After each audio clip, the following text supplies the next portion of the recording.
U.S. Defense Secretary Pete Hegseth has ordered that National Guard troops patrolling the streets of Washington will start carrying firearms. The Defense Department didn't offer any other details about the new development or why it was needed. The step is an escalation in Trump's intervention into policing in the nation's capital.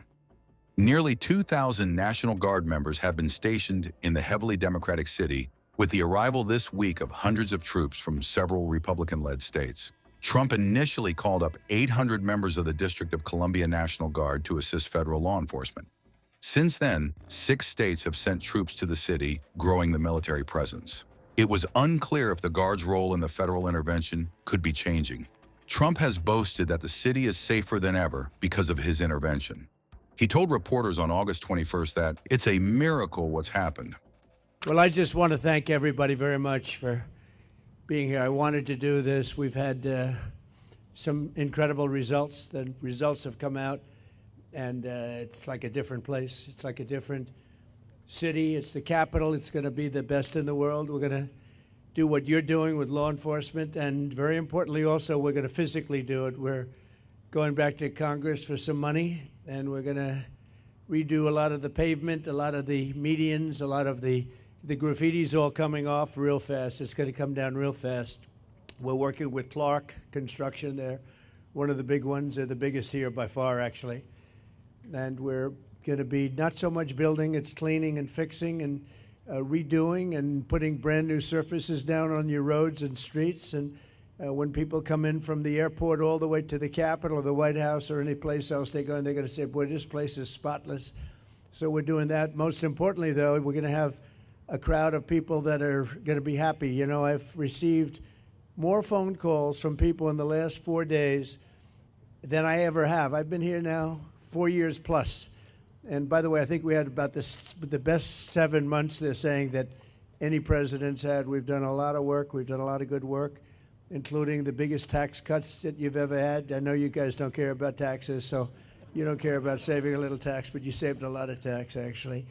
But we've had a great period of time, but I've never received so many phone calls thanking me for what we've done in Washington, D.C., from people that haven't gone to a restaurant literally in 4 years.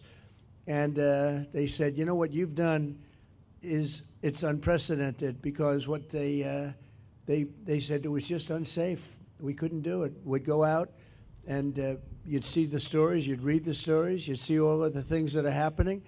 And they said, we couldn't stand it, sir. And now I take my wife and my kids to dinner. One of them said he's gone out 4 nights in a row, and he hadn't gone out for 4 years. So it's a great tribute to you. And when I look at you people, I understand why, because there's no games, right? We're not playing games. We're going to make it safe. And we're going to then go on to other places. But we're going to stay here for a while. We want to make this absolutely perfect. It's our capital.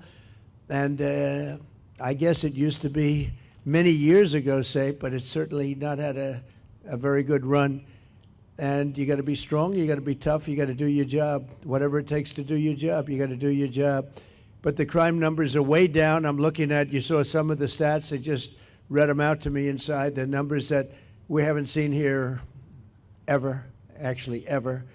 And I think it's probably, right now, to me, I feel very safe now, and I'm hearing people are very safe, but I know within 2 weeks it's going to be, Pam, it's going to be at a level that's even far superior. So I just wanted to thank you all. You're doing incredible. You're incredible people. You make the country run, frankly. You make the whole place run. We're going to have the best Capitol ever. We're going to have it's going to look better than it ever did. Even at the White House, I'm building a ballroom. They've been after a ballroom for 150 years, but they never had a real estate guy as a president. You know, I've done a lot of ballrooms, and we're going to make this one the best of them all. But we're doing a real job. As far as the country's concerned, we're respected again. We had a country that was laughed at a year ago. They thought they couldn't understand what was happening, and it's about leadership. But we had a country that was a dead country in many ways. I went to Saudi Arabia, I went to Qatar, I went to UAE. We came back with $5.1 trillion of investment in this country, and we're over $17 trillion. Now, a lot of you don't know what that means, And nobody knows what it means because it's never happened before. In 5 months, because really it's a 5-month, even though we're here 7, but we started 5 months ago in terms of investment, and we have, because they see what's happened to our country, we're going to be over 17 trillion with a T, dollars of investment. There's never been anything close. If we did 1 trillion in a year, and we're talking about over a 5-month period, maybe 6 months if you look at it, but over $17 trillion. We're building plants, auto plants, AI plants, all sorts of plants all over the country. I'm giving them the right. Lee Zeldin's done a fantastic job.